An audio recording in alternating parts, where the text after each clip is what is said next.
What if I told you that there are just 6 rules to building a $600 billion empire?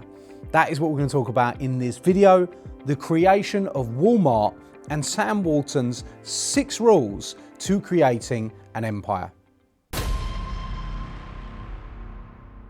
So Sam Walton, who wrote the book Made in America, which is awesome, by the way, really, really cool book, became the richest man in America with his business, Walmart. They opened 3,559 stores, currently are active and open, as well as many, many supercenters. In Texas alone, they've got over 500 stores. So it's achieved incredible success. Also been given the Presidential Medal of Freedom for his contribution to business. Now, what strikes me as really incredible is the 6 rules that he has for building businesses are very simple, and they can be used in a $600 billion business, and they can be used in a £600,000 business. They're really, really practical rules that you can apply for your business, and you can use them straight away to create better results. So I want to give you the headlines of what these rules are, and then dive a little bit deeper into how I personally would apply them to a small business to give you an uplift to go out there and start making more things happen. So if you're ready, let's go over to the flip chart. Let's check out these 6 rules and get to work. So rule number 1, commit to the client. Very simple, right? How can you apply this in your business to start creating better results? Well, Sam Walton speaks in massive detail about Walmart as a business being a customer-focused business. They are trying to get close to the customer, know the customer, and take the customer's feedback in order to turn them into a client. Now, one rule and one principle that I have and that I talk to my teams about is we don't actually want customers, we want clients. What's the difference? Well, a customer is somebody that comes in once and goes, where a client is somebody that comes back again and again and again. So number 1 is commit to the client to make sure that you commit to the business. Now, I think this is a really great insight for small business owners that are, sometimes struggling, because if you're running a business and you've got a small business, there are undoubtedly going to be times when things are tough. There are going to be times where you don't see the financial rewards that you wanted to see, and there'll be times when you're saying to yourself, is this all it is? Now, what Sam Walton said, and I love this concept, is if you can put all of that to one side and 100% focusing on committing to the customer, the client, what that does is that really allows you to commit to the business in a different way. So what will that do? That simple change of mindset. The simple change of mindset, if you take you out of the equation, stop thinking of you, start thinking of them, then all of a sudden you become less concerned about the money, you become less concerned about the financial rewards, and you become more concerned about your commitment to excellence. And when you actually commit to excellence and you work really, really hard on just delivering an insane amount of service to the client, and you're constantly keeping that at the top of the mind, that starts to flow into every area of your business. And literally, you only really start making a lot of money when you stop worrying about the money. So the way that he had this hack was, the rewards will come if we commit to the client. That will create our commitment to the business. So rule number 2, which I think many, many big businesses understand this, where many, many small businesses often don't understand this, is you want to empower your people. Now, the way that Sam Walton interpreted this is he wanted his people to be partners. He didn't necessarily want a team. He didn't necessarily want staff. He wanted partners. This is a really, really key mindset shift. Because imagine everyone in your business felt like they owned the business, and everyone that was in your business was saying, I am the business owner, and they came in every day and they fought for you as a partner. Would that make a huge difference to your business? Do you feel that you might see more commitment from your people Absolutely. And he did this. He was so focused on how do I get everybody to consider themselves a partner in this business that it made everything easier. And that commitment to the customer just literally flowed through the entire business. And this was one of the secrets of his growth. So how do you as a small business really get to empower your people? Well, first of all, that comes through communication, the way that you actually communicate to them. Do you communicate to them as if you are the boss and they are just executing your orders and doing the things you tell them to do? Or do you talk to them as we are in this together? We are a team together. Do you have things in your business as it gets bigger that might be employee share schemes, where you allow people to actually become partners in the business so they're much, much more committed to driving excellence throughout your business and your brand? Now, this might not be something that you've thought about before. It might be something that you have some strong beliefs about, and you're just like, Adam, I don't know if I want to do that. I don't really think that's the right thing. But understand the core principle we're talking about, which Walton actually spoke about, is if you can just shift the mindset of your team, if you can just shift the mindset of the people you work with for them to really feel a part of the business, it will dramatically change the commitment levels, which is really awesome because these link together, to allow you to create more loyalty, to create a better experience for your customer, to create a better business, to have more people on your team. Because sometimes you probably as a small business owner felt like business is a lonely place. Maybe you're the one doing all the work and everything lands on your desk and everything's up to you, and the people in your team often are not doing the heavy lifting with you. And if that's the case, then rule number 2 can really help you to get a shift in the dynamics. So rule number 3 is keep costs low. Now that sounds kind of obvious, to be fair. There's 2 ways to essentially get a business to make more money. One is to increase sales, one is to decrease costs. So you can essentially increase the amount of money you keep in the middle. Very, very simple. And he had a focus on keeping the cost low because he wanted to create ultra efficiencies within the business. And I feel that a lot of the time small business owners look at costs in the wrong way. I'm going to give an interpretation on this and flip over because I think it's really, really important. If we look at a P&L, a profit and loss for a small business, and if you're a small business owner, I'm going to explain this to you and you'll get this very, very quickly. Your accountant might explain it in a much, much more difficult way, but this is essentially a profit and loss that you can see on the board. Up the top, you have, this is what we sold.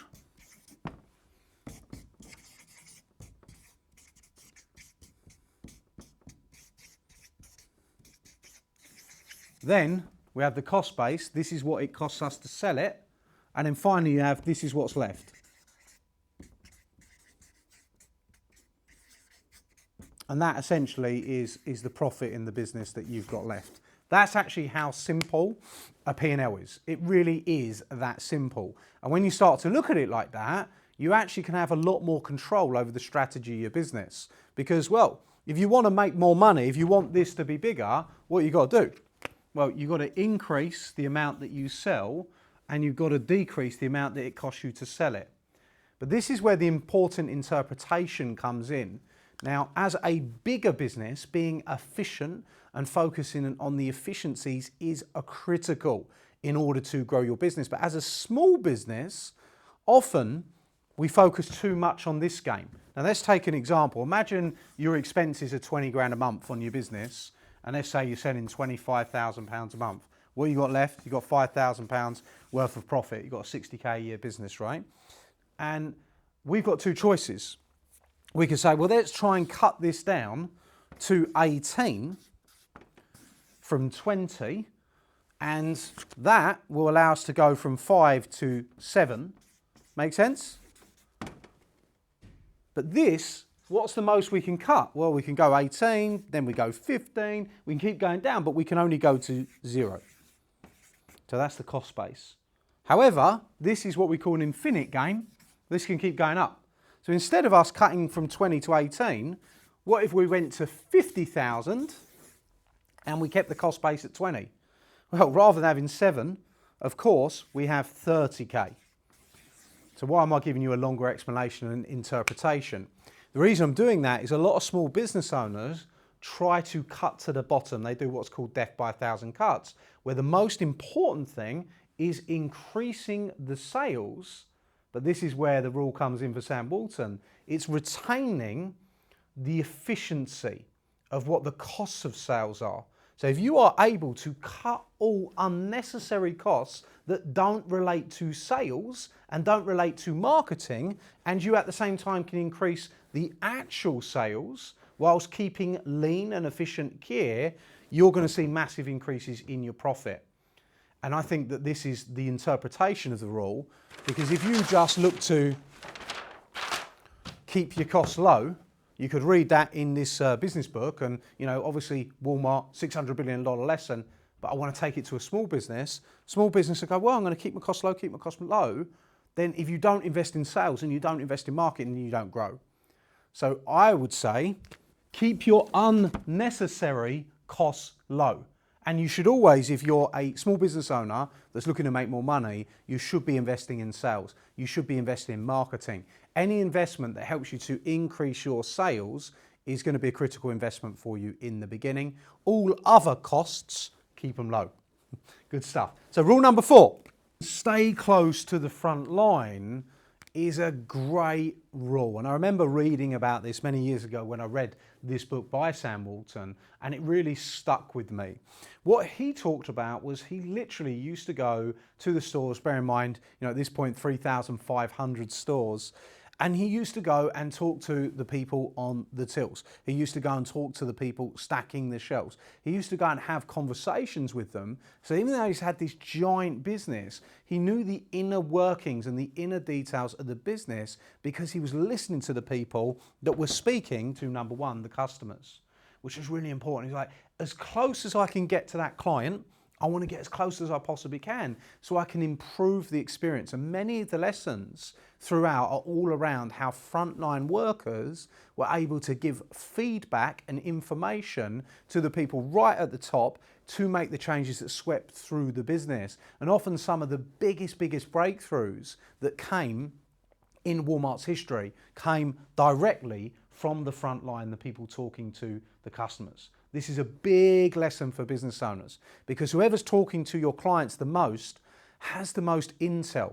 I think it was Bill Gates that said, your greatest source of learning is in your complaints department. This is similar in the ethos around how do we go and find out what's going in the business on the front line so we can make the changes. And he credits this to some massive moves that they made and big strategic decisions. So how can you get closer to your client? How can you listen and spend time with the people that are talking to the clients as much as possible, because you can get the feedback to make continuous improvements. Remember, you're either dying or you're growing. And if you want to grow, you've got to know what people experience to take it to the next level. So we're getting there now. Rule number 5 is embrace change. And before we jump into rule number 5, tell us in the comments, what were your thoughts on rule number 1, rule number 2, rule number 3, rule number 4? Were there any that particularly resonated with you? Were there any aha moments where you can go, I can apply that to my business, I get it. Maybe there was something that wasn't quite syncing up with you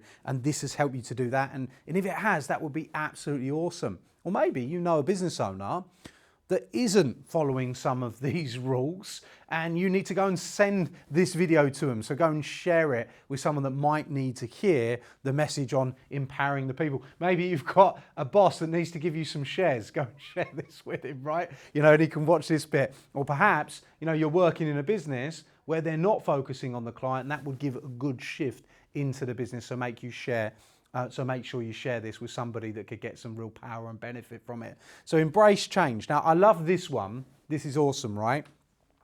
Because what he said is change is certain. Everything changes and everything changes over time. But one thing that is not certain is progress. So I thought that was really interesting. So you can absolutely be sure that things are going to change over time, but that doesn't necessarily mean that you're going to progress while things are changing. So we have to embrace change as an opportunity to progress. So if you look at it in that way, and you start to monitor yourself, because the world can move around you a lot, it doesn't mean that you're growing as the world moves. It doesn't mean you're growing as the industry grows. So you've got to embrace the change as an opportunity for you to progress. And I thought that that was a statement that sort of sat with me, and I thought that makes perfect sense. You know, if we resist change, often we can be stuck. You know, it can be like being in the quicksand where we're not changing, instead we're just sinking. We don't want to go to that place. We want to go to the place where actually we get out of the quicksand, we embrace the change so we can keep making progress. And that's how that even after his lifetime, he has been able to, you know, lay the foundation and the legacy of Walmart continuing to be a dominant player in the market, which I think is really awesome. So make sure that you embrace change. And perhaps you're sitting there watching this now and you've been listening, and as you've been listening along, is there some area that you need to embrace change? If so, tell me in the comments, love to hear it. Now, finally, number 6, you hear this a lot, but it's critical. You've got to exceed people's expectations. And you've heard this in terms of under-promise, over-deliver. But how do you actually go and then exceed people's expectations? He talked a lot about this in Made in America. So there really were 3 elements which were quite practical that he talked about. And the first one is, he said, the 2 most important words in the entire history of Walmart, the 2 most important words in the entire history of the business and everything they did were satisfaction guaranteed. So by putting those 2 words up and building a culture around that, everybody understood that rule number 1 was in play at all times. He said he put that everywhere throughout the business. It was talked about in all the meetings. It was talked about every time the staff came together. And that way they could understood that what they're aiming for and that true commitment was followed through on, which I think is really, really important. And rule number 2 was apologise. It's very clear, and this is so interesting because at the weekend I was actually out, and it's very simple, but people don't always do the simple things well, and that's what causes a problem. But I actually went to a really cool like games centre, you know, over the weekend, and I went with a big group of a mastermind that I'm part of. We have a great time. I won't mention it because I don't want to talk bad of the business or the team. And it actually was an experience that I personally had, but I literally witnessed a staff member having a full-on argument with a client at the game centre, and they're just sitting there and they were literally arguing, and no matter what happened, they were just in pure conflict. Argue, argue, argue, argue, argue, argue, and neither would back down. So the staff member wouldn't back down and the client wouldn't back down. Now the whole thing could have been defused, and that staff member in this example has definitely lost this business. Not only that customer, many other customers are there will have had a bad experience and not want to go back. So he said that the words apologise were spoken about frequently. If something goes wrong, 2 words that can take the sting out of everything is, look, I'm sorry about that. And he said his team were trained to make sure that they show empathy and say sorry in those scenarios and those circumstances to diffuse situations, which I thought was a very, very important part. And then number 3, which is make good on your mistakes. So if you have made a mistake, you've got to make good on that mistake and really follow through to make sure that somebody knows that, you know, we're admitting we made this issue, it was a bit of a problem, and we're going to do this to make it up to you. And remember, why are we doing these things? Because there'll be business owners that are watching and they might be under pressure, they might be under stress, their time might be short, their finances might be tough. So when you say things, it's like, oh, it's all right for a £600 billion company, they can just throw money at it. But interestingly enough, when we look at the apologise rule, that costs you nothing. There's actually no cost to create empathy with the client, first of all. But this next one I think is important. If you do make a mistake and if something goes wrong and you have to take a little bit of a short-term hit to get a long-term gain, often that is the right way and the right ethos to run your business by. It's difficult, it's tough at times. I've been there myself where things cost you money and it doesn't feel good.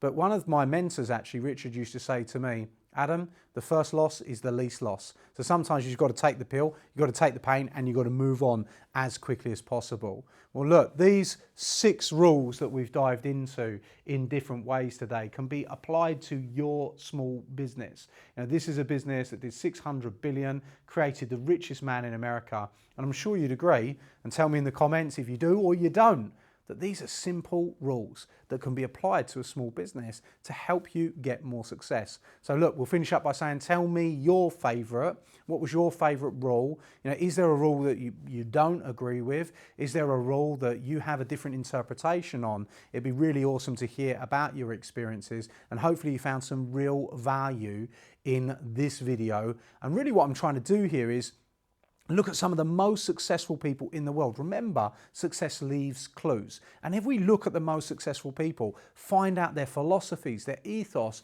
and apply them to you and your business, this can create geometric change and massive success for your business. So see how you can apply these rules, and I look forward to hearing more about your success. Thanks for watching and listening, and make sure, if you haven't already, go and subscribe. It'll only take you 3-4 seconds to do that. Or share this episode, and that will allow you to keep getting updates on when the new ones are coming. Thanks everybody. See you soon.